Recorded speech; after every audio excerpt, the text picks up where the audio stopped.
Olá, como estão? Hoje eu vim aqui falar de novo sobre um assunto que eu já falei em outro vídeo, mas que deu alguma repercussão nas aulas, pessoas perguntando. Eu acho que vale a pena, então, tocar nele de forma um pouco mais ampla, que é a respeito da estrutura de pensamento, naquela frase que tem no livro Filosofia como Terapia, do Mário Luiz Pardal, onde ele coloca que a estrutura de pensamento é o eixo de toda a experiência possível. O que isso quer dizer em filosofia clínica? Eu já falei um pouco isso no outro vídeo, vou fazer aqui um resumo, mas eu quero ampliar um pouco essa questão. A estrutura de pensamento é o eixo fundamental da filosofia clínica enquanto terapêutica. São três eixos: exames categoriais, tópicos da estrutura de pensamento e os submodos. Todos são importantes porque eles formam um conjunto, uma unidade, uma relação entre eles. Mas não existe filosofia clínica se não há estrutura de pensamento. Se o terapeuta ou a terapeuta não conseguir compreender quais são os tópicos da estrutura de pensamento que estão em atividade na pessoa, naquele momento que ela narra, naquele assunto que ela traz, na circunstância de vida que ela está. Esses tópicos podem ser alteráveis, modificáveis, estão em movimento. Não é como uma estrutura de uma casa, de um apartamento que é rígida, né? Essa palavra às vezes dá essa designação de rigidez, mas é justo o contrário. Se a gente pensar a estrutura como um sistema, o sistema tem maleabilidade. Então, a estrutura de pensamento tem tópicos predominantes para cada ser, para cada pessoa que narra suas questões. E por ali, nos tópicos da estrutura de pensamento, é que é o âmbito terapêutico do filósofo clínico. Mesmo que ele consiga compreender quais são as categorias que estão em atividade, as categorias fundamentais ou predominantes, que ele consiga perceber quais são os modos de ser ou submodos que o partilhante ou a partilhante usa para efetivar a sua estrutura de pensamento, os seus tópicos, essa compreensão dos exames categoriais, esses procedimentos terapêuticos, digamos assim, que são os submodos, eles vão convergir para a estrutura de pensamento. É lá o âmbito terapêutico, é lá. Se usarmos um submodo que o partilhante ou a partilhante já usa, ou tentarmos inovar com outros submodos, esses submodos vão chegar e modificar a EP, os tópicos da estrutura de pensamento.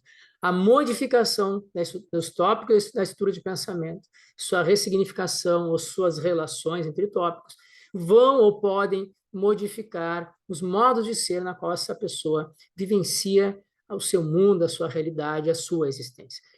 Tudo começa, tudo termina ou tudo passa na estrutura de pensamento. Ela é o eixo de toda a experiência possível. Então, agora eu quero dar um exemplo para vocês. Isso aqui eu já falei em outro vídeo. Eu quero ser mais pontual aqui. Eu vou contar uma história para vocês.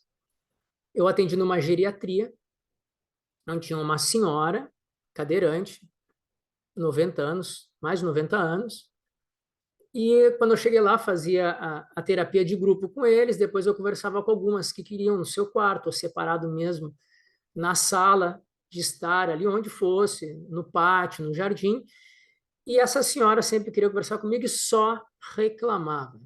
Aquilo não era uma geriatria, aquilo era uma prisão, as enfermeiras não eram enfermeiras, eram soldados, e a dona não era gerente, nem a diretora, ela era um sargento.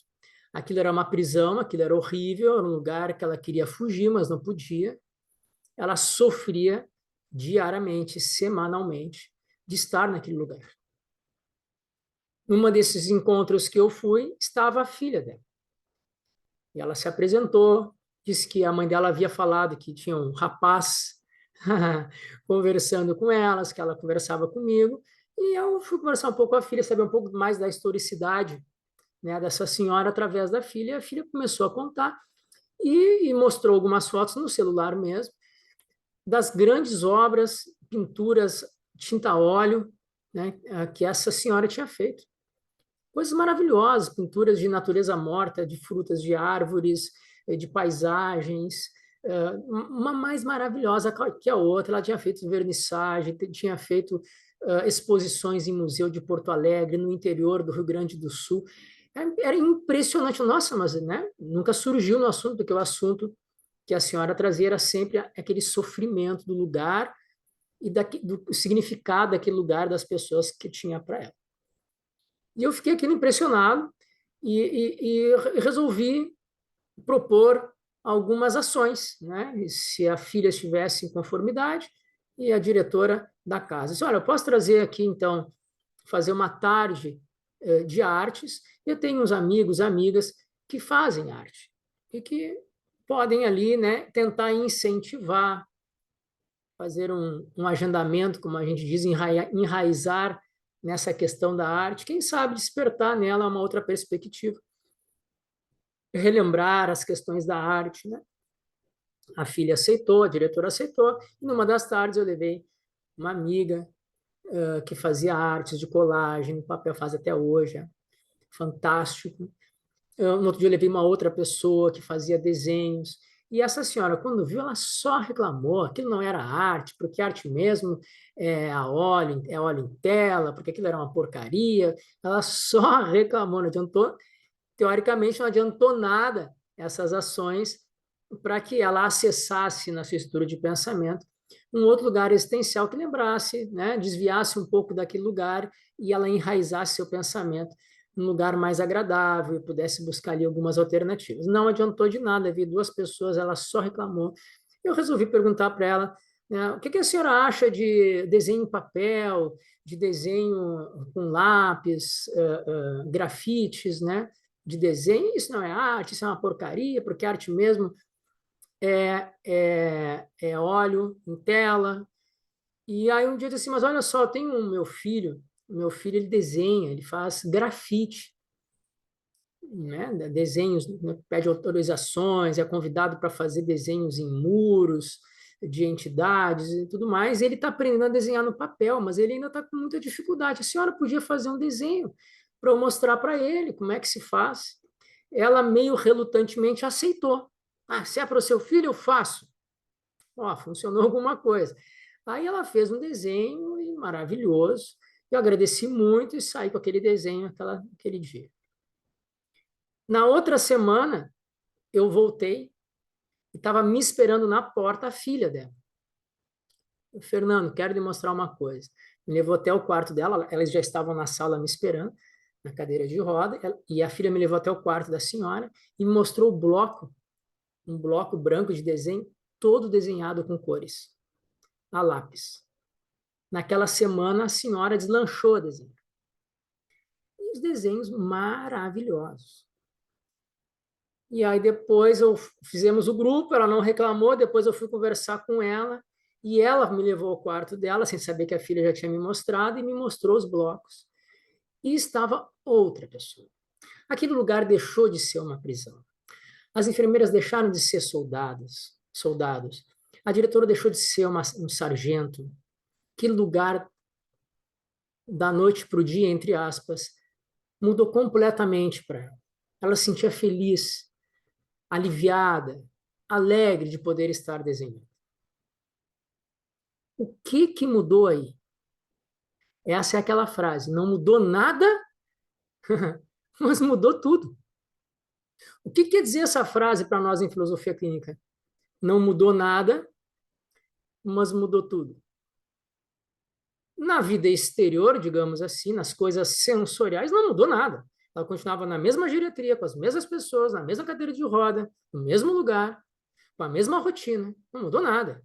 Mas mudou na EP. Mudou nos tópicos da estrutura de pensamento dela. Então mudou tudo. Porque ali é o eixo de toda a experiência possível. Ali, alterando significativamente um tópico ou outro, o conteúdo, a ressignificação, mudou tudo. Eu tenho, tenho uma partilhante que também, numa vida muito tranquila, boa, nada ruim, uma vida boa, tranquila, controlada, rotineira. Chega um dia na terapia dizendo que a vida dela mudou de uma semana para outra. Por favor, me explique mais o que é isso. Estou apaixonada. A pessoa que eu estou apaixonada mora em outro país, mas o fato da conexão ter acontecido naquela semana, a vida dela, a velha frase, minha vida continua igual, mas está completamente diferente. A rotina era a mesma, de trabalho, de casa, de filhos, de...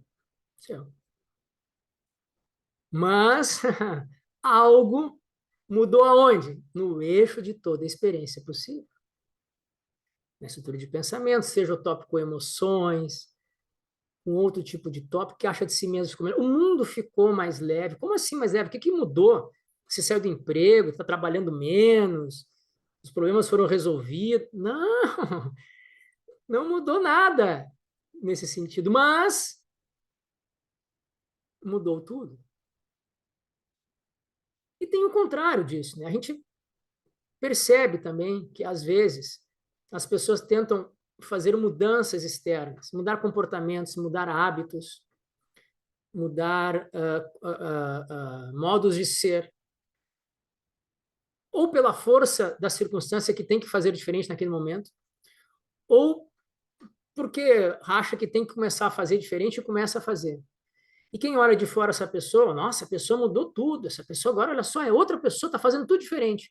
Mas se não mudou na EP, na mesma medida que mudou as ações, ela pode estar em sofrimento, em angústia, mesmo fazendo diferente, mesmo agindo em modos de ser diferente. Se a EP não se readequou às mudanças externas, essa pessoa, embora tenha mudado muita coisa, ainda não mudou nada, porque a EP continua com as mesmas questões, os mesmos sofrimentos, as mesmas angústias. Isso acontece muito. Também tenho partilhantes assim, que efetivam ações porque querem quebrar aquele padrão. No mundo sensorial, digamos assim, mudam, mas internamente ainda não conseguiram se adequar a essas mudanças de acordo com a sua EP. E continuam sofrendo. E só quem sabe que essas pessoas estão sofrendo muitas vezes são os seus amigos mais próximos. Ou o terapeuta. Porque as pessoas de fora viram várias mudanças. Ah, e aí, já está fazendo diferente. Olha, impressionante como você resolve a vida. Mas se lá dentro os tópicos da EP continuam na mesma configuração, a mesma significação, na mesma estrutura, essa pessoa pode continuar com o mesmo sofrimento durante anos, mesmo que ela tenha mudado empiricamente, porque no eixo da experiência possível, nada alterou significativamente. Então, ok. Há, então, essa divisão, né? E pode haver uma relação. Também acontece o seguinte, tem pessoas que agem externamente para conseguir readequar a sua estrutura interna de pensamento. Vou pegar dois exemplos aí, né, meio caricatos, né, mas que servem como exemplo didático aqui. A mulher que rompe um relacionamento afetivo e vai cortar cabelo, vai pintar, vai comprar roupa nova, volta para a academia, né? Então, ela está fazendo ações externas e algumas vezes essas ações externas ajudam ela a reestruturar a sua estrutura interna. Melhora, ajuda e realmente reestrutura algumas vezes as suas questões internas. Então, essas ações externas que aconteceram primeiro surtiram efeito no eixo da experiência possível, que é a nossa estrutura de pensamento, e a partir daí a pessoa se reconfigura. Homens fazem isso também, com seus brinquedinhos aí de criança grande, comprar carro e eletrônico, sei o quê, né? Tem um rompimento, qual que seja por relacionamento, por questão de trabalho, emprego e profissão, e vão lá e compram um monte de coisa material, e às vezes ajuda a estruturar, mas às vezes não. Às vezes a pessoa pode estar toda maquiada, toda nova, pintada, o homem lá com seus brinquedinhos novos, e, em segredo, estar sofrendo horrores porque nada mudou internamente. E tem pessoas que só conseguem ter ações externas, mostrar as suas mudanças externas, quando conseguem resolver a sua estrutura interna. Então, a seta, né, o direcionamento é de dentro para fora.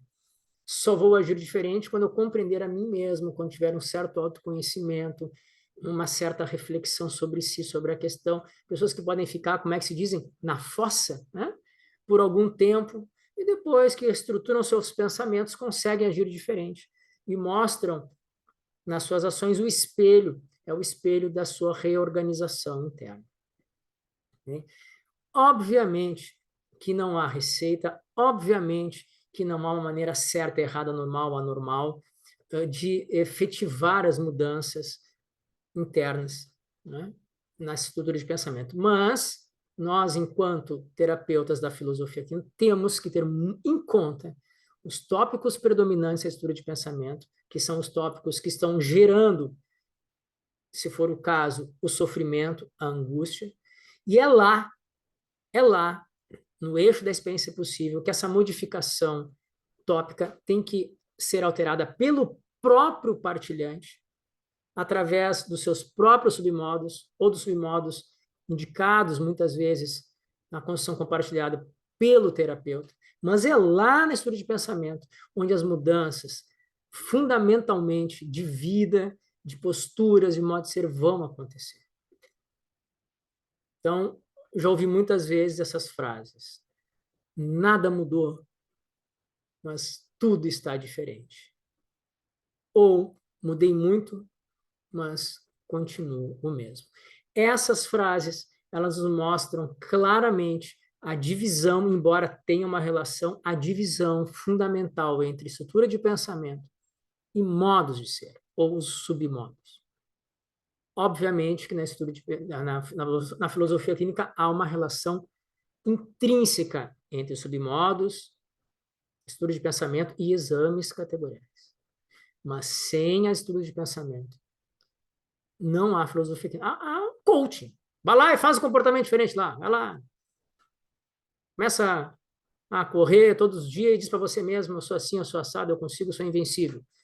Se isso não fizer eco na estrutura de pensamento da pessoa, se esse modo de ser não fizer eco lá dentro, nada vai adiantar ficar fazendo um monte de meta pessoal de automelhoramento. Isso uma hora vai ruir. Não vai surtir o efeito. Porque é importante não somente o comportamento, mas a relação que ele tem estreita com aquilo que nós precisamos saber em filosofia clínica, os tópicos da estrutura de pensamento de cada um. Muito bem, espero ter ampliado um pouco mais essa concepção da estrutura de pensamento. Se quiserem, né, comentar, darem sugestões, dúvidas, coloquem nos comentários, por favor. Se quiserem dar like e compartilhar, ajuda o YouTube a divulgar a ideia da filosofia clínica adiante. Tá bem? Muito obrigado e até o próximo vídeo.